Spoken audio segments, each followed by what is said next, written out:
Continuamos con más día a día. Como cada semana recibimos a Mariela Cigarán, siempre con temas de actualidad que nos importa a todos. Y es bastante importante y nos tiene bastante preocupados también. Bienvenida, Mariela, ¿cómo estás? ¿Cómo estás, Miguel? ¿Todo bien? Toda esta semana estuvimos hablando, de todo lo que se ha planteado en el marco del déficit hídrico que está atravesando el país, con muchas medidas que fue implementando también el gobierno, con muchos anuncios que llegaron también a través del Ministerio de Salud Pública. Pero yo creo que lo que más nos ha preocupado a todos es ese exceso de sodio en el agua. Exacto. No solamente, ya nos olvidamos de esa agua insípida, incolora, ¿no? Y bueno, el gusto no fue solamente lo que preocupó. Por eso hoy invitamos a un doctor que ya nos ha acompañado, que es especialista, se llama Juan Paganini, es cardiólogo. Y bueno, aclaración, no soy cardiólogo, soy cirujano cardíaco. Cirujano cardíaco. Como aclarar Por las dudas. Por las dudas, viste que con el tema claras, de los títulos. Muy bien, muy bien. Cuentas claras conservan la lista. Como venía ahí de la cirugía, yo ya lo ascendí. No, en realidad es otra especialidad. Muchas gracias, bienvenido. Muchas gracias por la invitación. Bueno, tenemos un montón de preguntas para hacerle, Juan, porque estamos preocupados con el tema del exceso del sodio. No solamente en las personas que son hipertensas, en el común de la población. Primero que nada, bueno, aparte de buenas tardes, una aclaración. El déficit hídrico es una cosa importante, pero en realidad no la estamos teniendo porque las autoridades han logrado que tengamos agua, que es importante para la higiene personal, es importante para evitar las enfermedades infectocontagiosas, que la gente se lave las manos, se pueda higienizar, pueda tener agua para el saneamiento, etc. Entonces eso tiene que estar claro. Lo segundo es, la sal está vinculada en forma directa, en particular el cloruro de sodio, que nosotros hablamos de sal. Si son 5 gramos de sal, son 2 de sodio y 3 de cloruro. La sal está vinculada en forma directa con la presión arterial. Cuanto más sal la persona ingiere, más riesgo de tener presión alta. Cuanto menos sal se ingiere y se restringe, disminuye la presión. En Uruguay se estima que cerca de un 40% de las personas son hipertensas, muchas de las cuales no lo saben. Eso trepa en porcentaje relativo cuando las personas son mayores de 65 años, ya puede llegar hasta 2/3. El tratamiento de la hipertensión arterial, así como el tratamiento cuando hay insuficiencia en el bombeo del corazón, que es insuficiencia cardíaca, y en otras patologías, que puede ser renal, hepática, una parte central es la restricción del ingesto de sodio. Normalmente la ingesta de sodio en la alimentación nuestra existe. Todos los alimentos tienen sodio.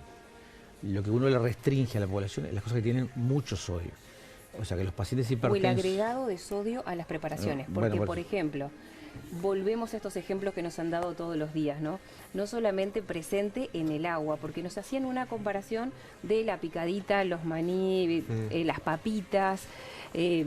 los chiquilines están comiendo siempre alguna hamburguesa, los alimentos procesados en general, eso ya traen la sal y es donde vienen ustedes a decirnos no es necesario agregar más. No. Vamos a separar. Separe, tranquilo. No hay que agregar sal. Yo a lo que estaba oyendo es todos sus elementos procesados, papitas, manicitos, chorizos, embutidos, fiambres, quesos, el pan, sí. Todas esas cosas se le dice al hipertenso que no las ingiera.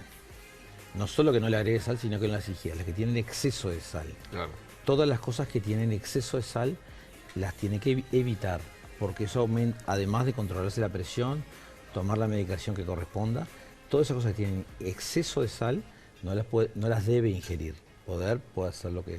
Somos libres. No, ni hablar.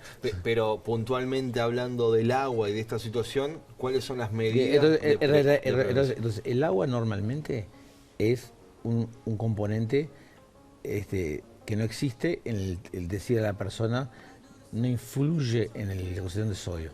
Normalmente es menos del 10% de la sal viene del agua. En Uruguay, para que se hagan una idea, normalmente para la pauta internacional es menos de 200 mililitros de sodio en cada litro de agua. Ahora se pasó a 400 por estas circunstancias. Normalmente en Uruguay, dicho por la gente de OCE, es entre 20 y 40.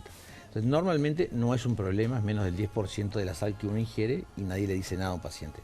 Ahora lo que pasa es que el porcentaje relativo que da la sal, el agua de sal es mucho más alto, entonces a los pacientes lo que le estamos diciendo es, uno, primero que nada, hacer todos los factores de riesgo, es decir, evitar la ingesta de sal, evitar el agregado de sal, prevenir todos los chacinados y evitar también tomar alcohol, que levanta la presión, evitar fumar, intentar hacer más ejercicio que nunca y además intentar el agua embotellada en la medida de las posibilidades, que como nosotros en acuerdo con el sindicato médico y las sociedades científicas también se insiste en intentar en aquellas poblaciones más desprotegidas dar la accesibilidad, es decir, niños, porque para diluir la leche de niños que no pueden, a los niños normalmente no se les da agregado de sal menos de 2 años, que todas las diluciones del de complemento o de leche de vaca sea con agua embotellada, y también en la otra punta de la vida que dijimos que son los pacientes, los ancianos, que